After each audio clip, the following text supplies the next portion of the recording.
கிறிஸ்துவுக்குள் பிரியமானவர்களே, கர்த்தரும் இரட்சகருமாய் இயேசு கிறிஸ்துவின் ஈடு நீட்ட நாமத்தினாலே உங்கள் யாவருக்கும் என் அன்பின் வாழ்த்துக்களை தெரிவித்துள்ளேன். தேவன் அருளிய அப்பம் பிரேயர் மினிஸ்ட்ரி சேனல் மூலியமாக உங்களோடு சந்திப்பதில் மிகுந்த மகிழ்ச்சிக்கிறேன். தினம்தோறும் அதிகால வேளையிலே பரிசுத்த வேதாந்தத்தில் நாம் ஒரு பகுதியை தியானித்து அதிகால வேளையிலே நம்முடைய குடும்ப பாதுகாப்பிற்காக அபிஷேகங்களை பெற்றுக்கொள்ள நாம் அதிகால வேளையிலே ஜெபிக்கிறோம். இணைந்திருங்கள்.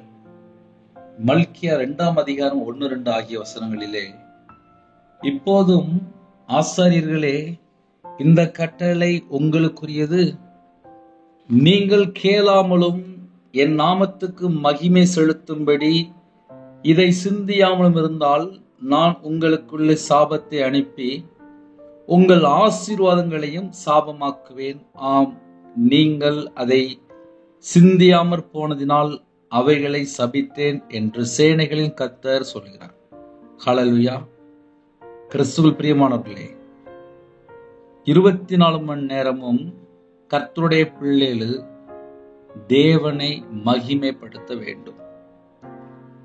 உலகத்துல எத்தனை கோடி ஜனங்கள் இருக்கிறாங்களோ எல்லாரும் தேவனை மகிமைப்படுத்தணும். ஸ்தோத்திர பலியிடுகிறவன் என்னை மகிமைப்படுத்துகிறான். யாரெல்லாம் அதிகாலவில் இணைந்திருக்கிறீங்களோ அதிகமாக ஸ்தோத்திரம் செலுத்த பழகுங்க. ஸ்தோத்திர பலியிடுகிறவன் என்னை மகிமைப்படுத்தினான். இப்போ இன்னைக்கு காலவேளையிலே செய்தி என்ன அப்படின்னா, இப்போதும் ஆசாரியர்களே, இந்த கட்டளை உங்களுக்குரியது. ஆசாரியர்களே அப்படின்னு சொல்லி நம்ம பார்க்கும்போது வெளிப்படுத்தின விசேஷம் 1ஆம் அதிகாரம் 6ஆம் வசனத்திலே, தம்முடைய பிதாவாகிய தேவனுக்கு முன்பாக நம்மை ராஜாக்களும் ஆசாரியருமாக்கின அவருக்கு மகிமையும் வல்லமையும் என்றைக்கும் உண்டாயிருப்பதாக. ஆமேன். வெளிப்படுத்தின விசேஷம் 1ஆம் அதிகாரம் 6ஆம் வசனம். நான் மறுபடி வாசிக்கிறேன், கவனிச்சு கேளுங்க. நம்மிடத்தில் அன்பு கூர்ந்து தமது இரத்தத்தினாலே நம்முடைய பாவங்களை நம்மை கழுவி தம்முடைய பிதாவாகிய தேவனுக்கு முன்பாக நம்மை ராஜாக்களும் ஆசாரியருமாக்கின அவருக்கு மகிமையும் வல்லமையும் என்றென்றைக்கும் உண்டாயிருப்பதாக. ஆமென். வெளிப்படுத்தின விசேஷம் 1ஆம் அதிகாரம் 6ஆம் வசனத்திலே, தேவன் நம்மள்ட்ட அன்பு கூர்றாரு. தம்முடைய சொந்த இரத்தத்தினால் நம்முடைய பாவங்களை நம்ம கழுவி சுத்திகரிக்கிறார். ஒரு பக்கம் எல்லாருக்கும் ஒரு முக்கியமான செய்தி என்ன தெரியுமா? தேவன் நம்மகிட்ட அன்பு கூர்றாரு. தம்முடைய சொந்த குமாரனை நமக்கா தந்தார். இவ்வளவா உலகத்தில் அன்பு கூர்ந்தார் என்று எழுதப்பட்டிருக்கு. இயேசு கிறிஸ்து இரத்தத்தினாலே நம்முடைய பாவங்களை நம்மை கழுவி நம்மளை சுத்திகரிக்கிறார். நம்மளை மீட்டு எடுக்கிறார். நம்மளை மீட்டு எடுத்ததுக்கு அப்புறம் நம்மகிட்ட என்ன எதிர்பார்க்கிறார், அதுதான் ரொம்ப முக்கியம். ஒன்னும் இல்லை, ஒரு சின்ன எக்ஸாம்பிள் சொல்றேனே. சில குடும்பத்திலே நல்லா படிச்சு முடிச்சிருப்பாங்க, ஒரு சின்ன வேலை பார்த்துட்டு இருப்பாங்க, ஒரு கவர்மெண்ட் வேலைக்காக எக்ஸாம் எழுதியிருப்பாங்க, நிறைய எக்ஸாம் எழுதியிருப்பாங்க. அந்த எக்ஸாம்ல பாஸ் ஆயிடுவாங்க, அவங்களுக்கு ஒரு கவர்மெண்ட் வேலை கிடைச்சிடும். அந்த கவர்மெண்ட் வேலை கிடைச்ச உடனே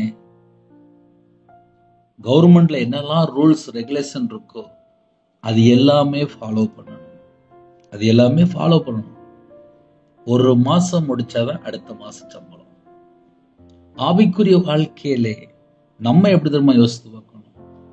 ஞானஸ்தானம் நம்ம பெற்றுக்கொள்றோம், ரட்சிக்கப்பட்டிருந்தோம், அபிஷேகம் பண்ணப்பட்டிருந்தோம், எல்லாமே தேவன் நமக்கு தராது. நம்மளை ராஜாக்களும் ஆசாரியரும் ஆக்கினார் என்று எழுதப்பட்டிருக்கு. நம்மை ராஜாக்களும் ஆசாரியரும் ஆக்கின அவருக்கு மகிமையையும் வல்லமையையும் என்றென்றைக்கும் உண்டாயிருப்பதாக. அப்ப இந்த ஜனத்தை எனக்கென்று ஏற்படுத்தினேன், இவர்கள் என் துதியை சொல்லிக் கொண்டு வருவார்கள். அப்ப கர்த்தருடைய பிள்ளைகள் என்ன பண்ணணும் அப்படின்னா, துதிக்கிற பிள்ளைகளா மாறணும். 50ஆம் சங்கீதம் 23ஆம் வசனத்திலே, ஸ்தோத்திர பலியிடுகிறவன் என்னை மகிமைப்படுத்துகிறான். அப்ப யாரெல்லாம் இணைந்திருக்கிறீங்களோ நம்ம எல்லாருமே ஸ்தோத்திரம் செலுத்தும் போது தேவனுடைய பிரசன்னம் இறங்கி வரும், கட்டுகள் உடைக்கப்படும், நம்ம குடும்பத்தை தேவன் ஆசீர்வதிப்பார். மனிதனுடைய கண்கள்ல தயவு கிடைக்க கர்த்தர் கிருபை செய்வார். இந்த கடைசி காலம் கர்த்தரை விட்டு தள்ளி போறதுக்கு உலகத்துக்குள்ள 1000 காரியம் இருக்கு. எப்படி ஒரு பெரிய போஸ்ட்ல இருந்துட்டு வேற வேலை செஞ்சுட்டு இருப்பாங்க, கேட்டா அது ஆபீஸ்ல போனதும் பாத்துக்கலாம் அப்படின்னு சொல்லிட்டு சைட்ல ஒரு பிசினஸ் பண்ணிட்டு இருப்பாங்க. கொடுக்கப்பட்ட வேலையை ஒழுங்கா செய்ய மாட்டாங்க. அதே போல நம்மள ராஜாக்களும் ஆசாரியம் ஆக்கினார். அவருக்கு மகிமையும் கனமும் எப்பொழுது நம்ம செலுத்தணும்.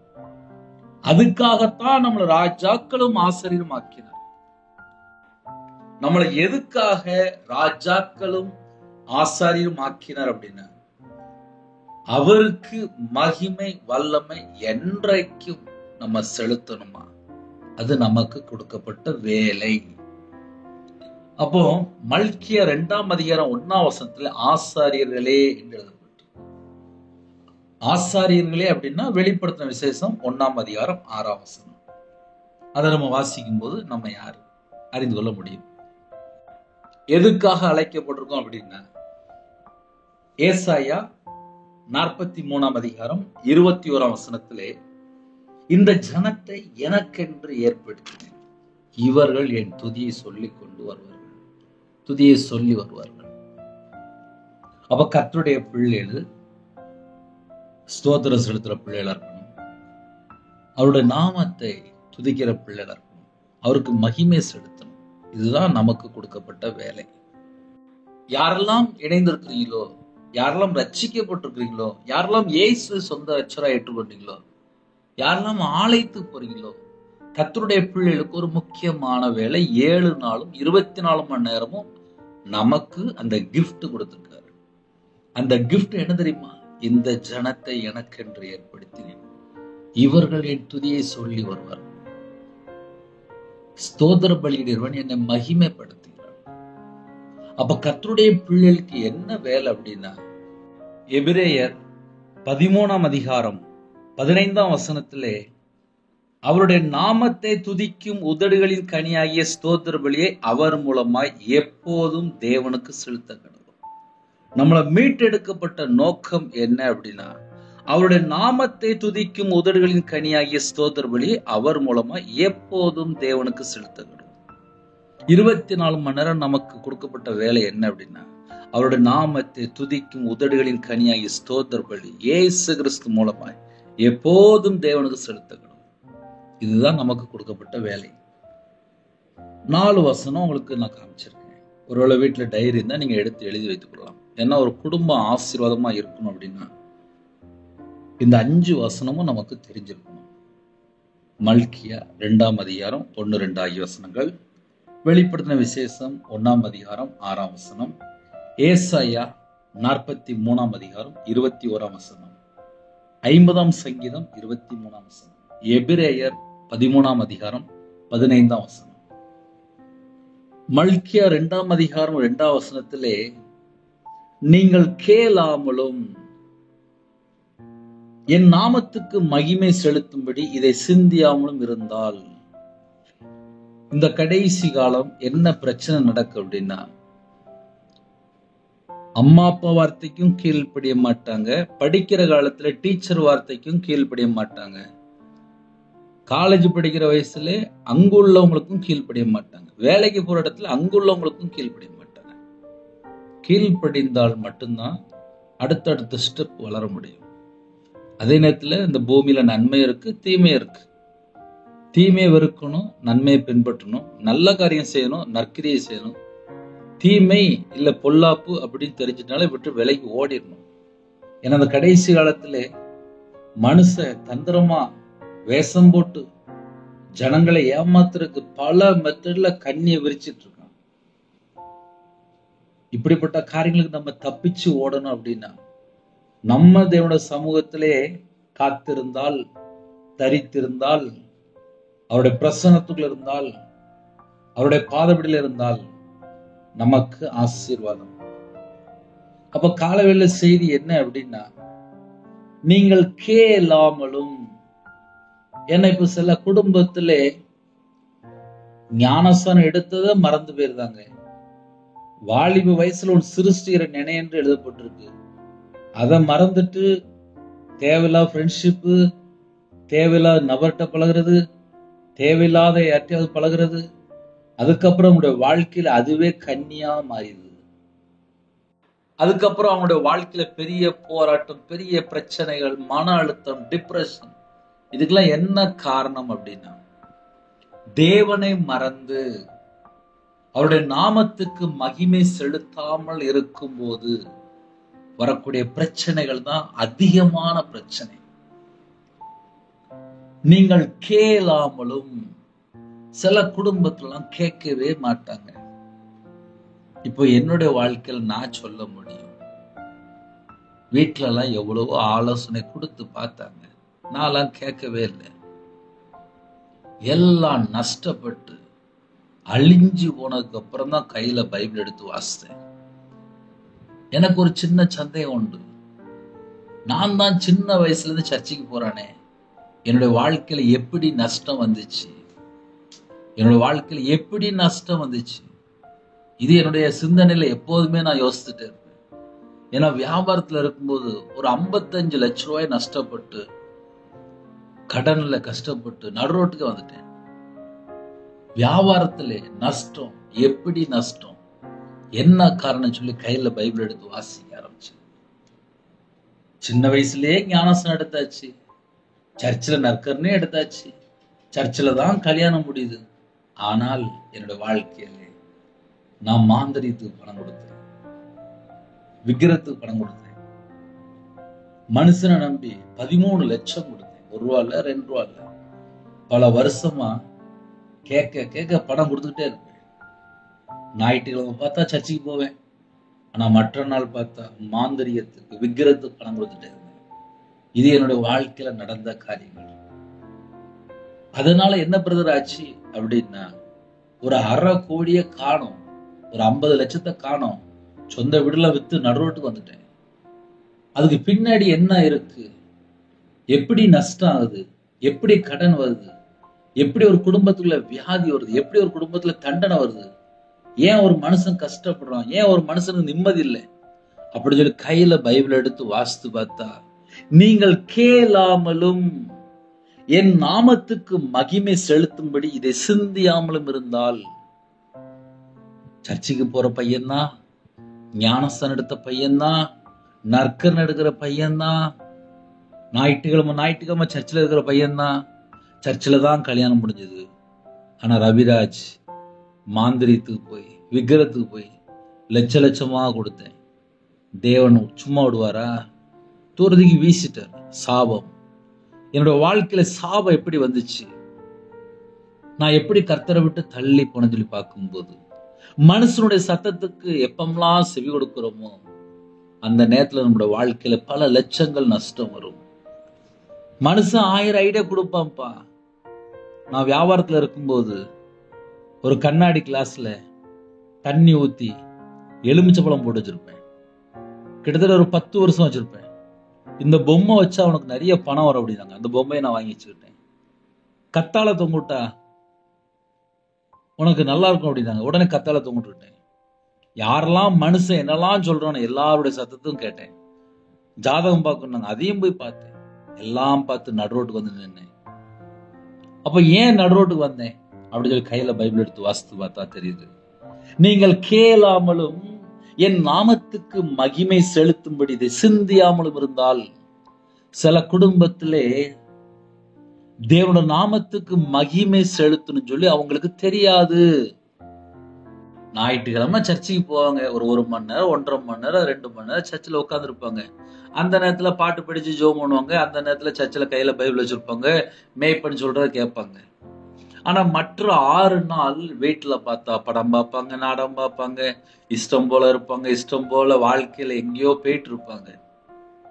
ஒரு மனுஷன் 24 மணி நேரம் வாழ்க்கையில தேவனுக்கு மகிமை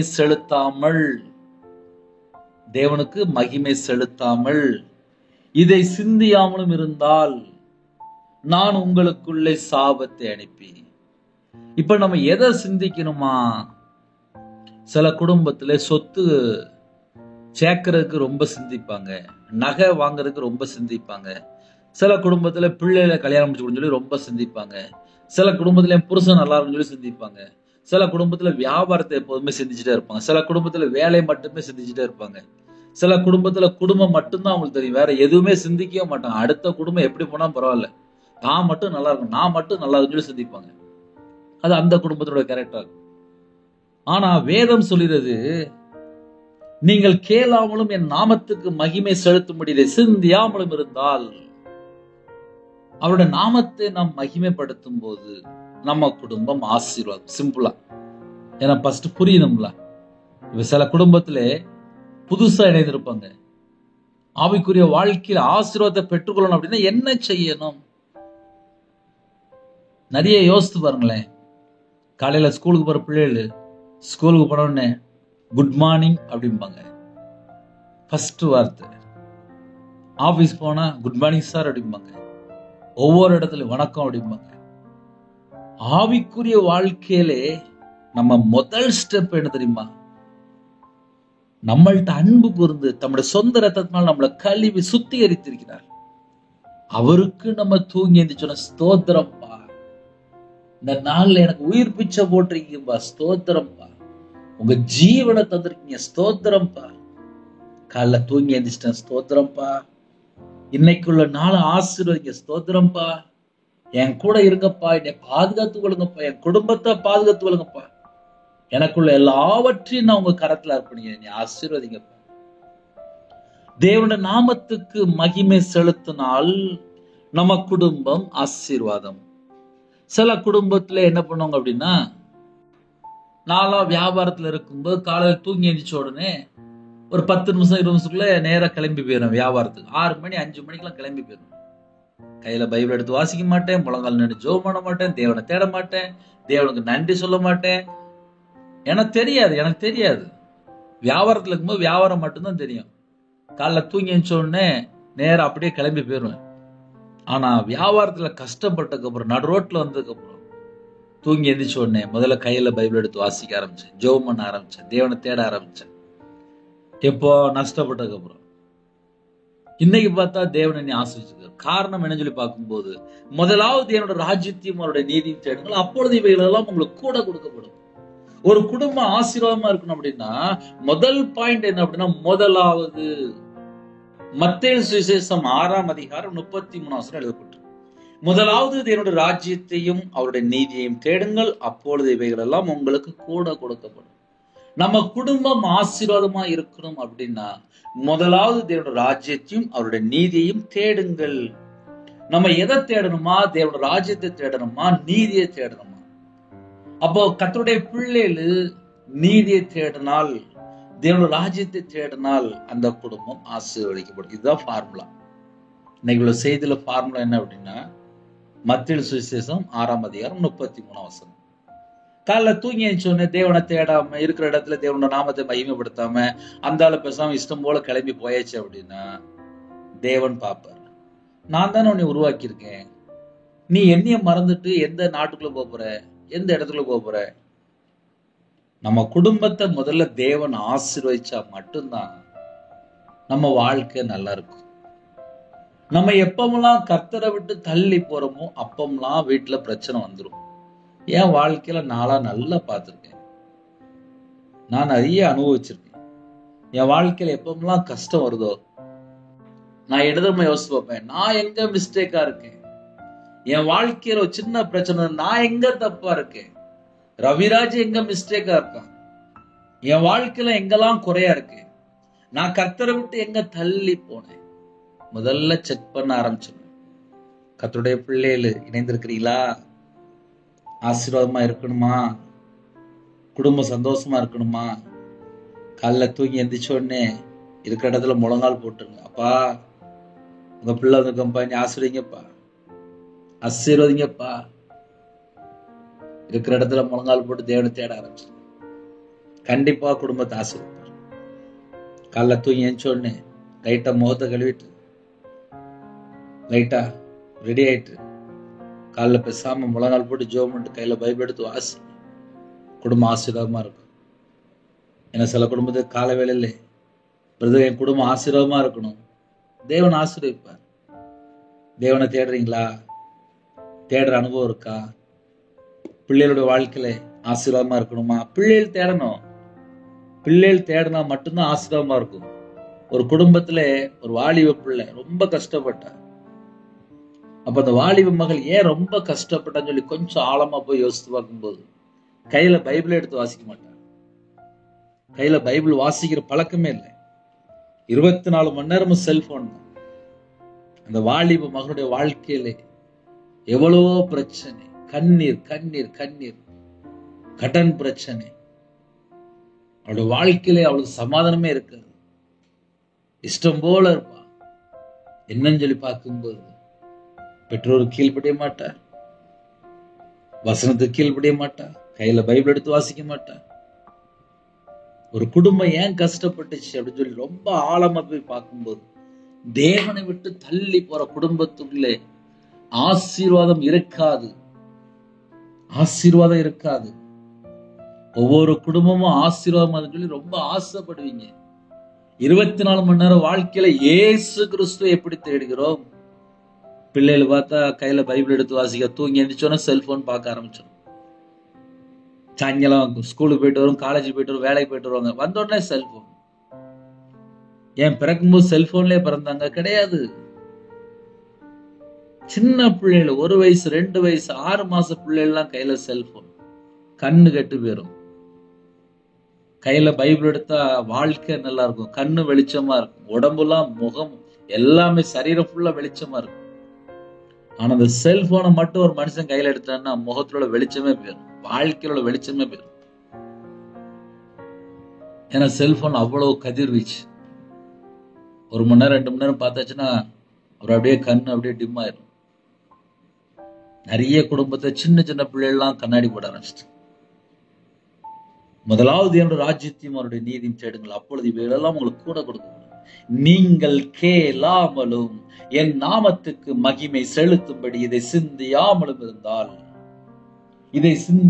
இருந்தால் ஏன்னா இப்ப சில குடும்பத்துல என்ன பண்றாங்க அப்படின்னா, கையில பைபிள் எடுத்து வாசிக்கிற பழக்கமே இல்லை. நான் சர்ச்சில் வேலை பார்க்கும்போது 10th படிக்கிற பையன் ஒரு நாளைக்கு ஆன்லைன்ல போய் 10 மணி நேரம் கேம்ல அடிமையா இருக்கும். ஆன்லைன்ல போய் கேம்ல அடிமையா இருக்கும். இதெல்லாம் ஏன் சொல்றேன் அப்படின்னா, 10 மணி நேரம் செல்போன்ல அடிமையா இருக்கான். 15 வயசு பையன் 2 செல்போன் வச்சிருப்பான். அவன் கையில 2 செல்போன் வச்சிருப்பான். லாஸ்ட் 10th மார்க் பார்த்தா கம்மி. இன்னைக்கு நிறைய குடும்பத்துல என்ன நடக்கும் அப்படின்னா, தேவனை தேடுறது கிடையாது. ஒரு குடும்பத்திலேயே ஆசீர்வாதம் குறை காணப்படுது. நீங்கள் கேளாமலும் என் நாமத்துக்கு மகிமை செலுத்தும்படி இதை சிந்தியாமலும் இருந்தால் நான் உங்களுக்குள்ளே சாபத்தை அனுப்பி உங்கள் ஆசீர்வாதங்களையும் சாபமாக்குவேன். ஆம், நீங்கள் அதை சிந்தியாமற் போனதினால் அவைகளை சபித்தேன் என்று சேனைகளின் கர்த்தர் சொல்கிறார். அப்படின்னா என்ன பிரதர் அப்படின்னா, கர்த்தருடைய பிள்ளைகள் ஆசீர்வாதங்களை பெற்றுக்கொள்ளணும் அப்படின்னா அதுக்கு சில மெத்தட் இருக்கு. வேலை செஞ்சா சம்பளம் சொல்றோம்ல, காலைல தூங்கி எந்திரிச்ச உடனே தேவனோட நாமத்தை மகிமை செலுத்தி பாருங்க, உங்க குடும்பம் ஆசீர்வாதமா இருக்கும். முதலாவது என்னோட ராஜ்யத்தையும் அவருடைய நீதி தேடி பாருங்க, ஆசீர்வாதமா இருக்கும். பைபிள்ல ஒரு வசனம் எடுத்து நம்ம தியானிக்கும் போது நம்ம குடும்பம் ஆசீர்வாதமா இருக்கணும். தேவன் அருளி அப்ப மனுஷன் மூலியமா இணைந்துக்கிறீங்களா? சில வசனங்களை நம்ம தியானிக்கும் போது, நம்முடைய சிந்தனைக்காக நாம் தியானிக்கும் போது நம்ம எப்படி திரும்ப யோசிக்கணும், இன்னும் தேவனோட நாமத்தை எப்படி மகிமை செலுத்தும், அதை நம்ம கொஞ்சம் ஆழமா யோசிக்கணும். அப்படி ஆழமா யோசிக்கும் போது கண்டிப்பாக நம்ம குடும்பம் ஆசீர்வதிக்கப்படும். பிரதர், எங்களுக்கு நேரமே இல்லை பிரதர், என் பிள்ளைலாம் சொன்னா கேட்க மாட்டான், என் கணவர்லாம் சொன்னா கேட்க மாட்டாங்க, எங்க வீட்டில் ஒரு பாட்டு போயிடுச்சு ஜெபம் பண்றது பழக்கம் இல்லை பிரதர், நாங்களாம் ஞாயிற்றுக்கிழமை சர்ச்சு கூட போல பிரதர், எங்க வாழ்க்கையில இஷ்டம் போலதான் போயிட்டு இருக்கு. இன்னைக்கு உள்ள செய்தியை கொஞ்சம் ஆழமா கவனிச்சு கேட்டீங்கன்னா, நம்ம வாழ்க்கையில் எப்படிலாம் மிஸ்டேக் வருது, எப்படிலாம் பிரச்சனை வருது, எல்லாம் இன்னைக்குள்ள செய்தியில இருக்கு. நீங்கள் கேளாமலும் என் நாமத்துக்கு மகிமை செலுத்தாமலும் இருந்தால், ஏன்னா இப்ப சில குடும்பத்திலே தேவனுக்கு மகிமை செலுத்தணும் அப்படின்லாம் தெரிய மாட்டுக்கு. சில குடும்பத்துல தான் கரெக்டா காலைல தூங்கி எந்திரிச்சு அழகா முழங்கால் போட்டு கையில பைபிள் எடுத்து வாசித்து பாட்டு புக்கு எடுத்து பாட்டு படிச்சு ஸ்தோத்திர பலி செலுத்தி, சில வயசான தாய்மார்கள் நான் அப்படி பார்த்துருக்கேன். இந்த கடைசி காலத்துல நாமும் கூட தேவனுடைய சமூகத்துல காத்திருக்கும் போது கண்டிப்பா நம்ம குடும்பத்தை ஆசீர்வதிப்பார்.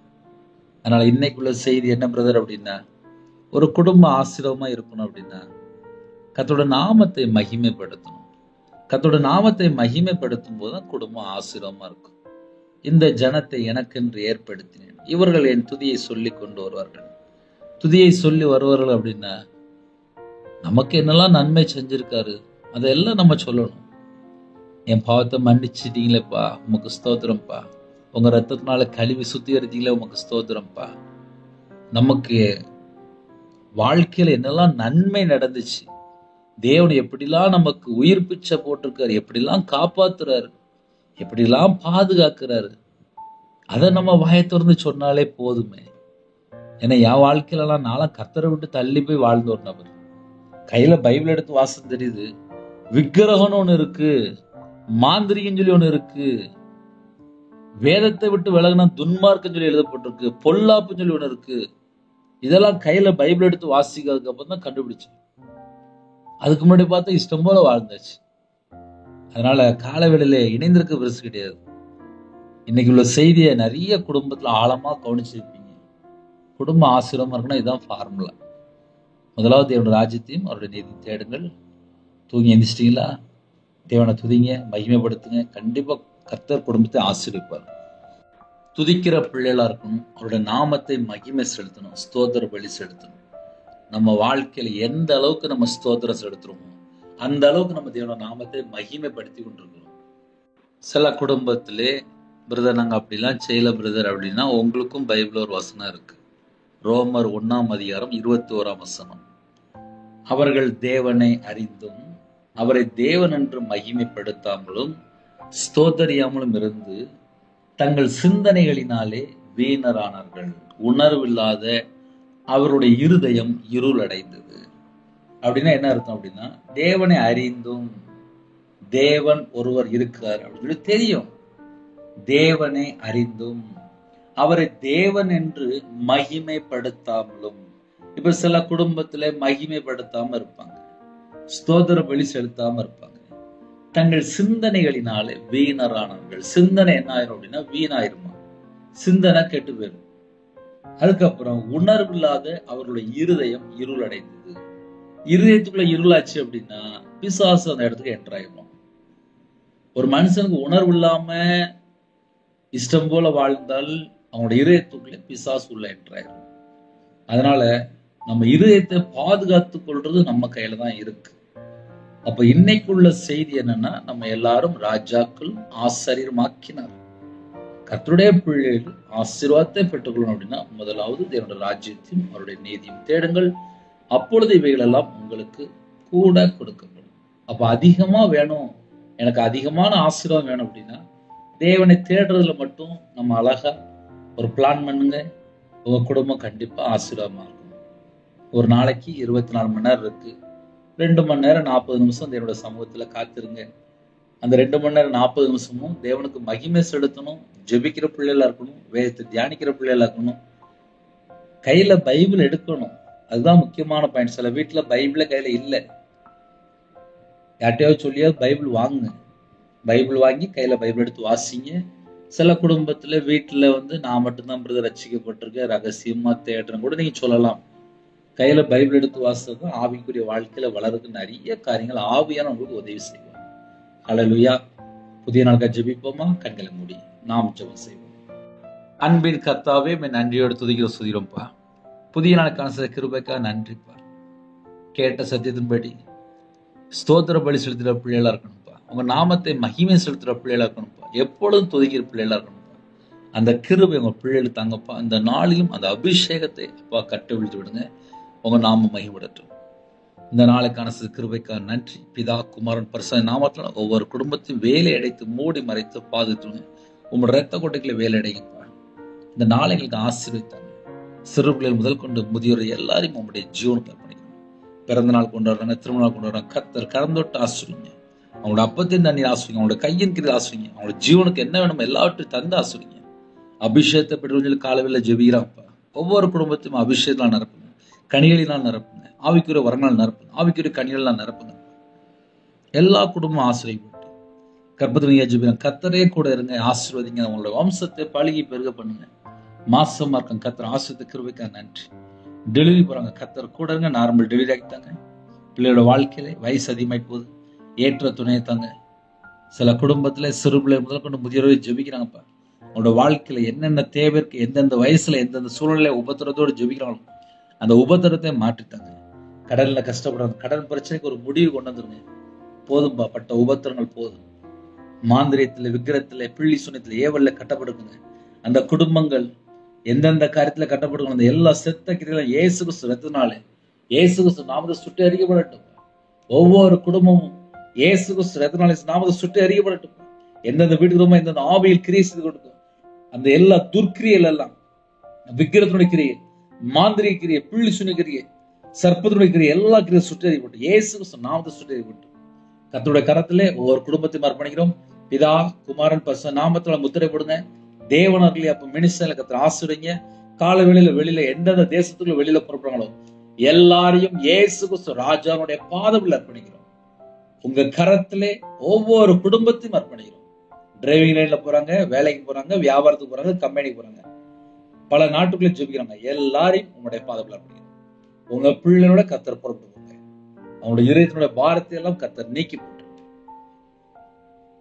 அதிகாலவிலே கடனிலே கஷ்டப்படுறாங்க. அந்த கடனுக்கு கர்த்தர் ஒரு முடிவு கொடுத்து அந்த குடும்பத்தை ஆசீர்வதிங்க. உங்க பிள்ளைகளை ஆசீர்வதிங்க. ஹாஸ்பிட்டல்ல படுத்த படுக்கையில பலவீனத்தோடு எந்த நாட்டுக்குள்ளே இணைந்திருக்காங்களோ உங்க பிள்ளைகளை பாருங்கப்பா.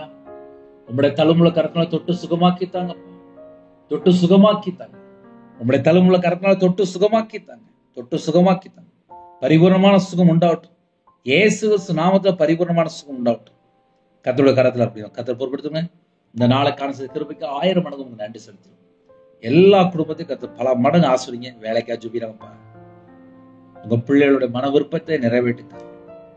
கர்த்தர் கூட இருங்க. வீடு கட்டுறாங்க, தடையெல்லாம் நீக்கித்தாங்க. இந்த மாசத்துல எத்தனையோ சூழ்நிலை பாதுகாத்தீங்க. எல்லாவற்றையும் ஸ்தோத்திரம். கர்த்தர் பொறுப்படுத்துங்க. துதி கன மகிமை எல்லாம் முறுக்கே செலுத்துறோம். இயேசு கிறிஸ்து பிதாவே, ஆமென். தேவனுக்கு மகிமை உண்டாவதாக. கர்த்தர் தாமே உங்களை உங்கள் குடும்பத்தின் சகல காத்திலும் சம்பூர்ணமாக திருப்தியா கர்த்தர் கொடுத்து பரிபூர்ணமாக ஆசீர்வதிப்பாராக. ஆமென். கர்த்தராகிய இயேசு கிருபையும் பிதாவாகிய அன்பும் பரிசுத்தருடைய ஐக்கியமும் இப்பொழுதும் எப்பொழுதும் சதா காலங்களிலும் நம்ம கொடுப்பதாக. ஆமென். கிறிஸ்து பிரியமானவர்களே, 9363064181 நமது உண்டாங்க. நாங்கள் உங்களுக்காக குடும்பத்தில் ஜெபிப்போம். நீங்களும் எங்களுடைய ஊழியர்களுடன் ஜெபித்துங்கள். கர்த்தர் உங்களையும் உங்கள் குடும்பத்தில் சகல காத்தில் சம்பூர்ணமாக திருப்தியாக கர்த்தர் கூட ஆசீர்வதிப்பாராக. ஆமென். கர்த்தராகிய இயேசுவின் கிருபையும் பிதாவாகிய அன்பும் பரிசுத்தருடைய ஐக்கியமும் இப்பொழுதும் எப்பொழுதும் சதா காலங்களிலும் நம்ம கொடுப்பதாக. ஆமென். கிறிஸ்து பிரியமானவர்களே, தொடர்ந்து ஜெபிங்க, இணைந்திருங்க. கர்த்தர் குடும்பத்தை ஆசீர்வதிப்பார். God bless you. Thanks for watching. Please subscribe our channel. Click the like and share. Click the bell. God bless you.